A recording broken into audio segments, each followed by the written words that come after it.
Naimbitahan nga tayong pumunta sa kasal ni Kamangyan. Na kinakasal na nga lahat ng mga kakilala ko mga guys. Na ako kaya kailan? Ay, tsawat jawa mo na siguro. Na kaya ngayong araw, samahan niyo muna siguro kami ni ate mag-attend sa kasal ni Kamangyan. Kinakasal na nga lahat ng mga kakilala ko mga guys. Na ako kaya kailan no? Chot! Di wala pa nga akong susuotin sa kasal ni Kamangyan. Kaya dumiretso na ako dito sa designer ko. Para nga makuha na nga namin yung damit na susuotin namin. Nasa tuwing kailangan ko nga ng mga formal na damit. Dito talaga ako dumidiretso. Kasi kompleto na lahat. Pati na sapatos pinapahirap sa akin. Kaya naman kapag pumapasok ako dito mga guys, nagmumukha talaga akong tao. Na di lang pala ako yung mag-outfit check ngayon. Pati na rin pala si ate kasama. Kaya rate nyo siguro yung outfit ni ate dyan mga guys. Bawal yung rate na 10 ha. Dapat 100 daw.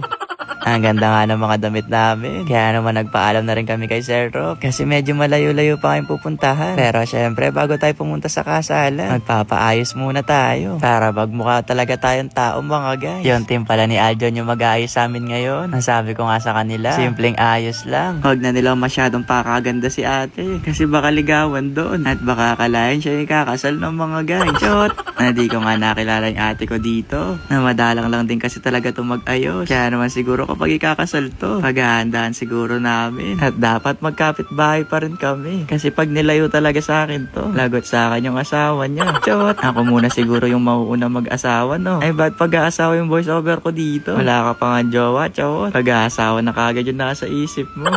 Ang angas nga ng pagkakayos namin ngayon. Kaya naman thank you sa team ni na Aljon. Kaya nagpaalam na rin kami para makadiretso na nga sa simbahan. Na first time ko nga makapag-drive dito sa Tagaytay. Nabuti na lang mga guys, di tayo nahuli. Na ilang oras lang din mga guys, nakarating na nga kami dito. Nasaktong pagdating nga namin ni ate. Naabutan na namin si Kamangyan dito na nagpe-prepare na. Na sobrang ganda nga ng wedding nila. Kaya pagkatapos sa church, dumiretso naman kami dito sa reception. Na sobrang ganda dito. Sobrang payapa. Kaso nga lang medyo mahaba-haba yung lakarin. Kaya yung ate ko di na nakayanan, pinagpahinga niya na yung takong niya.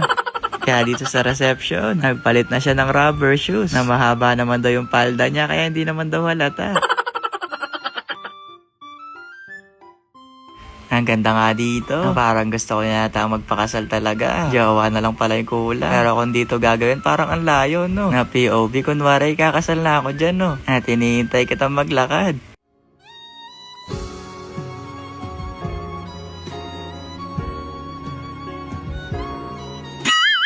Sample lang mga guys. Ang ganda talaga dito. Kaso nga lang bawal na mag-video sa loob. Sa labas lang talaga. Pero ito pinagpaalam ko sa organizer na pumayag naman. Ang ganda kasi ng mga fireworks dito. Kaya naman Happy New Year mga guys. Shot!